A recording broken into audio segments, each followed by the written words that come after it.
Kashmir live के live updates में आप तमाम नाजरीन का इस्तकबाल है। कल हमने आपको भारतीय जनता पार्टी की एक कंप्लीट स्टोरी बताई कि उनके साथ जो उन्होंने वो लिस्ट सामने लाई थी, उस लिस्ट के सामने, उस लिस्ट के पीछे जो सारी डिटेल्स थी वो क्या थी और उसके बाद भारतीय जनता पार्टी के कार्य में क्या क्या चीज़ें हुई। लेकिन आज जो हम इस वक्त लाइव आए हैं, इसमें हम आपको जो कहानी बताने जा रहे हैं, जो स्टोरी सुनाने जा रहे हैं, वो है जम्मू कश्मीर नेशनल कॉन्फ्रेंस और कांग्रेस के अलायंस के हवाले से। जैसा कि हम सब जानते हैं, जम्मू कश्मीर नेशनल कॉन्फ्रेंस और कांग्रेस ने जो है अलायंस कर लिया फाइनली, और उस पर मोहर भी लग गई और ऐसा बताया गया कि 51 सीट्स जो हैं वो नेशनल कॉन्फ्रेंस को मिलेगी, 32 कांग्रेस को मिलेगी और एक सीपीआईएम को, एक पैंथर्स पार्टी को, और 5 जो हैं, 5 ऐसा बताया गया था कि 5 जो है उस पर फ्रेंडली कंटेस्ट होगा। अब ये फ्रेंडली कंटेस्ट क्या है ये हम आपको बताते हैं। फ्रेंडली कंटेस्ट है कि जहां दोनों पार्टीज के कैंडिडेट सामने आएंगे, दोनों पार्टीज अपने लिए कैंपेन करेगी और दोनों पार्टी जो है वो इलेक्शन लड़ेगी। लेकिन कांग्रेस जराए के मुताबिक, जो हमारे सोर्सेज हैं कांग्रेस पार्टी में, उन्होंने कहा कि ये फ्रेंडली कंटेस्ट जो है 5 सीट्स पे नहीं है बल्कि 6 सीट्स पे है। तो इस पिक्चर में जो सबसे बड़ा पॉइंट बनता है वो ये बनता है कि 5 नहीं बल्कि 6 सीट्स है। वो 6 सीट्स जो हमारे जराए ने हमें बताई, उसमें एक बानिहाल की सीट है, उसके साथ साथ इंदरवाल की सीट है, बदरवाह की सीट है, सोपोर की सीट है, दिवसर की सीट है और डोडा की सीट है। जिसमें अगर हम देखें बानिहाल, बदरवाह, दिवसर, डोडा और ये 5 जगहें हैं, ये पहले फेज में आ जाती है इंदरवाल को लेके। महज सोपोर जो है ये लास्ट फेज में आती है, यानी 3rd फेज में आती है। तो पहले फेज में 5 सीट्स ऑलरेडी जो है इसमें कवर हो चुकी है, जिसमें बदरवाह, इंदरवाल, बानिहाल, दिवसर और डोडा मौजूद हैं। तो कांग्रेस जराए के मुताबिक ये वो 6 सीट्स पे फ्रेंडली कंटेस्ट करेंगे। उसके साथ साथ ऐसी कई सारी और चीज़ें जो हैं इसमें सामने आई कांग्रेस और एनसी के अलायंस के बाद, क्योंकि लोगों को लगता था ताज महिदीन जो हैं उन्होंने डीपीएपी से रिटायरमेंट ली या डीपीएपी से चले गए और घर वापसी करने जा रहे हैं। कांग्रेस में उन्होंने प्रेस कॉन्फ्रेंस दी और उन्होंने कहा कि मैंने अपने वर्कर्स से मशवरा किया है और सब ने मुझे ये सजेस्ट किया कि मुझे कांग्रेस पार्टी में वापस जाना चाहिए।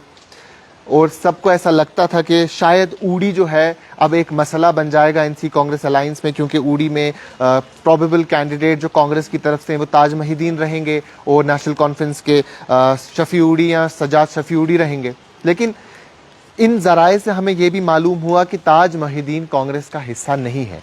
उन्होंने डीपीएपी से तो रेजिग्नेशन दे दिया, लेकिन कांग्रेस पार्टी में उनकी घर वापसी नहीं हुई है।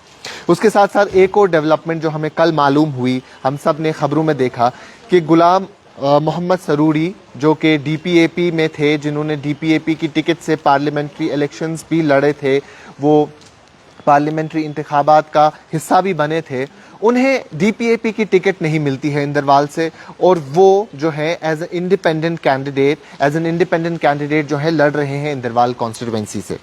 तो इस सब से ये समझ आता है, कांग्रेस जराए के मुताबिक 3 कैंडिडेट्स या 3 लीडर्स जो हैं वो कांग्रेस पार्टी में वापस जाना चाहते थे, लेकिन कांग्रेस में उनके लिए दरवाजे बंद कर दिए गए हैं, यानी उनकी घर वापसी जो है वो मुमकिन नहीं है। ये 3 लीडर्स में, जैसा हमने एक आपको बताया कि गुलाम मोहम्मद सरूरी हैं, जिन्होंने अपना जो है फॉर्म सबमिट किया है इंदरवाल कॉन्स्टिट्यूएंसी से, जिसके इलेक्शंस 18 सितंबर को होने जा रहे हैं एज ए इंडिपेंडेंट कैंडिडेट।